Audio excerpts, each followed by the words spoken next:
Hey BookTube, so these will be 3 fairly short videos, hopefully, just giving you an idea of my favorite books that I read in 2015.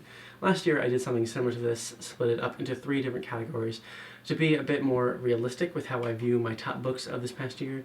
I can't put it all into one list, one be-all, end-all list of my top books. So these videos will be this one, my top series, the next one, my top 5 standalones, and the last one, my top 5 audiobooks. I won't go into each one too specifically or in too much detail. I've talked about all of these on Goodreads and in wrap videos, and you can ask me for more of my opinion if you want, but overall I just want to share some quick thoughts on why I love them and why they're on this list. I read a lot of really great stuff this year and can't wait to share my favorites with you. More specifically, I read a lot of great series this year, like a lot. I started a lot and finished a lot and got through so many. It's been really awesome. It's pretty difficult to narrow down my top 5 favorites, but one that absolutely must be in here is Reread Revelations and Reread Chronicles. You're going to just put those two together. These are by Michael J. Sullivan, and I've talked about these a whole bunch this year.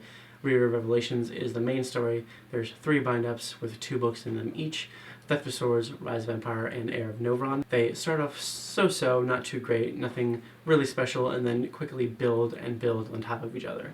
The characters grow and grow, the world building gets better and better, the plot thickens and thickens. I love it. Heir of Novron is fantastic, specifically, and really brings it home. This series follows Hadrian and Royce, 2 seriously great characters that are hired in the first book to steal a sword and thrown into a story that just sweeps them away. And then the Reread Chronicles follows stories before Revelations where Hadrian and Royce meet, and really works well as a prequel series. I have not read the 3rd Chronicles book yet, though it came out in December, but I hope to read it very soon because this series is amazing. This is a great fantasy series that just gets better and better. If you read the first one and didn't think much of it, keep going. That's all I have to say. Keep going, and I don't think you'll regret it.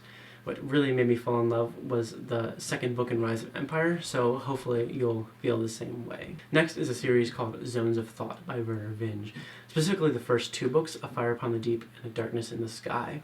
These are 2 sci-fi books that just have such great scope. I love it. There's just an entire galaxy's worth of world building. It's smart, and it's imaginative, and has great characters, great writing, and great emotion.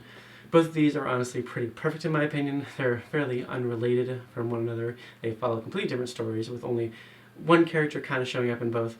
These take place in a galaxy where, and the first book has much more of this than the second, there are these zones of thought, varying levels of possible intelligence, technology, and physics based on your height in the galaxy.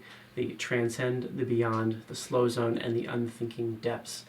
It's fascinating, really. There's a planet in the first one with sentient plants and mind-melded packs of space puppies, a star in the second one called the on-off star that has cycles of its light being on and off, around which orbits a planet filled with an intelligent species of spiders. There's many different groups of humans and different things going on.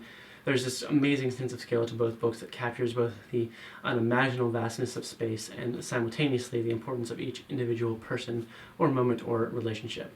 It's awesome. There's a 3rd book called Children of the Sky, which is quite a bit different. It's much more tame, much less epic, and takes place just on one planet, kind of revisits some of the things from the first book, A Fire Upon the Deep, and expands them a little bit. It's not quite as good, but I still enjoyed it, and I recommend reading it. Next is a series that I think most people on here have heard of, The Magician's Trilogy by Lev Grossman. If you remember, I talked about these books a lot earlier this year. I buddy read them all and had a really hard time with the first one. I didn't like how much it skipped around time. I didn't like the characters. I felt everything was a bit all over the place, and I just didn't know what to think. But I continued on with it anyway, and I'm so glad that I did, because the next 2 books are fantastic and retroactively made me like the first book more. Just the character development in this series is so amazing. The plot is great. The ideas in general are great. I originally thought the characters felt super inorganic, like Lev Grossman was forcing things into them, but as you go on, you learn so much about them, you see them go through so much, and it's so satisfying to reach the end and look back at everything that's happened with them. The 2nd book had this just great exploration of what it means to be a hero, what Quentin, the main character, sees a hero as, his expectation versus reality, and the 3rd book just really brings all of the themes together and completes them. I read the entire Narnia series later on in 2015, and while I did that, it actually made me nostalgic for this series, which I thought was really funny. There's just so many great moments in the series and wonderful ideas. It's smart, it's well thought out, and I very much recommend you continue with the trilogy regardless of your feelings on the first book. You may be as surprised as I was. Then I read the entire Flavian Toulouse series, all by Alan Bradley.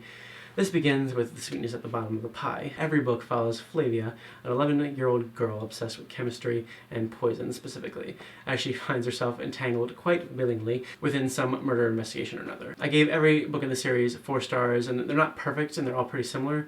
I still very highly recommend them and had a ton of fun listening to them. They were exactly what I wanted when I listened to them all. They build on one another, and just as any mystery series like this should do, they really get you to fall in love with each and every character, and I'm just so happy that I read these and really recommend them to anyone that enjoys a good mystery. Flavia may not be your cup of tea right away, but give it a couple books. You'll come to love her and all the other characters.